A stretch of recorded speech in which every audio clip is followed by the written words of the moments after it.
What's up guys, I'm Vafia. Welcome back to another brand new video. Now again, today's video is a little bit different from the ones that we usually do. In today's video, we'll be talking about the RTX 2070 Super, which is a RTX based card from the guys over at Zotac. So a little bit of context before we get started with the video. As you guys know, I've been using the GTX 1080 as my primary GPU for a very long time. And after using it for a while, around 2 or 3 years, I think, a couple of weeks back, it just gave up. It wouldn't boot up. My monitor wasn't responding to the HDMI port inside the card. And after that, I just stopped working because my computer wasn't working.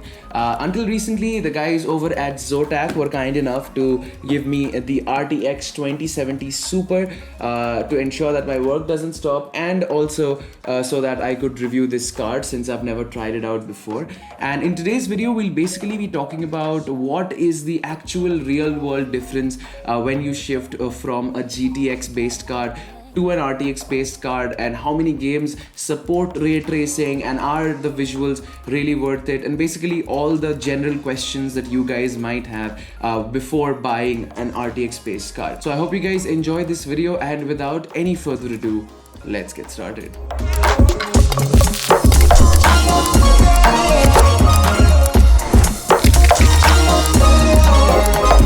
Okay guys, so as you guys can see, this is the GeForce RTX 2070 Super from the guys over at Nvidia and Zotac Gaming. Now a little bit of specifications before we get into the real world usage and how it works with the current AAA titles. This has 8 gigs of DDR6 memory, so it's pretty fast memory, and even my 1080 had 8 gigs of memory, so it's not a jump in the quantity of memory, but we're gonna have to see how well it performs at the similar conditions. It has Firestorm, which is basically Zotac's homegrown software on how you can boost and basically overclock this card out of the box right after installing the software. Now I saw a few numbers once the card was punched into the PC, and it is already set on some sort of a factory overclock, which should help you get better performance as long as your cooling problem is sorted out. And of course, we know that since this is a part of Nvidia's new RTX lineup, it's got the Turing architecture, it's got ray tracing cores, and it's got Nvidia DLSS, which is deep learning super sampling. And basically all of these come together to give us visuals and reflections that have never been seen in the gaming industry before. So these cards are supposed to be revolutionary. They're supposed to be the way cards are going to be made in the future, the kind of games that are going to be made based on the abilities of these cards. So I was super excited to see this perform in real life. And as far as the card is concerned, it has 3 fans, so that should keep it much cooler than the original 2070, which also comes from Zotac, which I think has twin fans on it. Now of course, this has got the Nvidia NVLink. The card is SLI ready. There are ray tracing cores, DLSS, GeForce Experience, Ansel highlights, and all that cool stuff. Now the PC specifications that I'm running this card with, just in case you guys need some idea about the kind of rig that I'm running, I have 16 gigs of DDR4 memory, a Ryzen 1700X series processor, and an Asus Strix gaming motherboard. And that is all. I also have 500 gigs of SSD and 2 terabytes of internal storage. Along with that, now we've got 8 gigabytes of the Zotac 2070 Super, which is DDR6 memory. And well, let's see how this bad boy performs. Now coming to the gaming performance, I played probably the most relevant game when it comes to testing out ray tracing and DLSS. It's the most optimized game there is right now in the market. It's called Control. It's set in this crazy world where buildings move and you've got abilities and you're the director of this new building.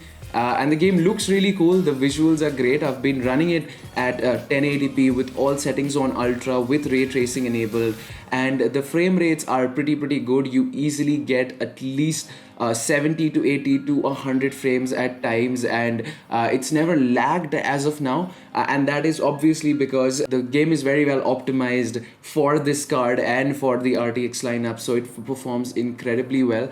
Of course, I've played my favorite battle royale game right now, which is Apex Legends. I've even won a few matches with this card, so this card is really lucky if you wanna win Apex Legends, so buy it from the link in the description below. Other than that, I also tried out another game called Rage 2, which is also a pretty new title. It was launched earlier in 2019, and that game at 1080p easily crosses 120 frames per second and around 70 to 80 at 1440p. I would not suggest you to push this card at 4K gaming, because even though I have a 4K monitor, I don't think it packs enough juice to outboost 4K visuals with all settings maxed out on ultra. I mean, it could be playable. You could get 24 to 25 frames or even 30, 35, 40 in some cases.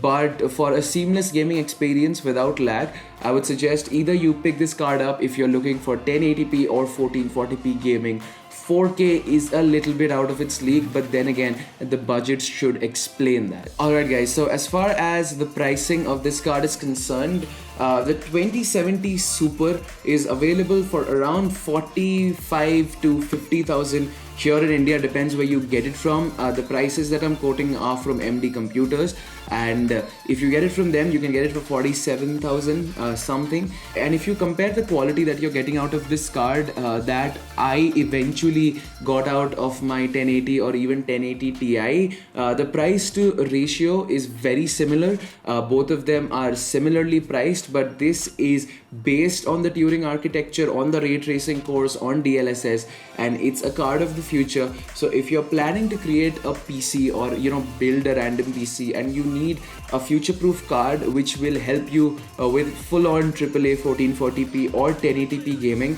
I think this is really the card to go with. The Zotac 2070 Super is one of the better RTX cards that have come out, and now that the games out there are optimized as well, I think this is a really great chance for all of you people who haven't stepped into this realm yet to figure out what you want and create that amazing PC. Until then, I hope you guys enjoyed this video. I enjoyed it a lot because I've been gaming like crazy a lot on this card, and ever since my PC got this upgrade, I've been trying out all sorts of cool things. Even my rendering times have reduced a lot thanks to the GPU acceleration and the card. Until then guys, I hope you guys like the video. There'll be a link to the card to MD Computers website if you guys want to check it out. Let me know what you guys thought of it in the comments below. Until then, this is Anubhav signing out. I hope you guys have a great day. It's 8:30 in the morning, so I have to do some more work, I guess. I will catch you guys next time.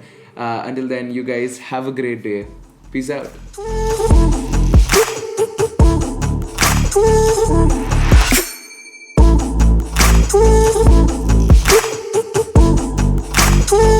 Ooh.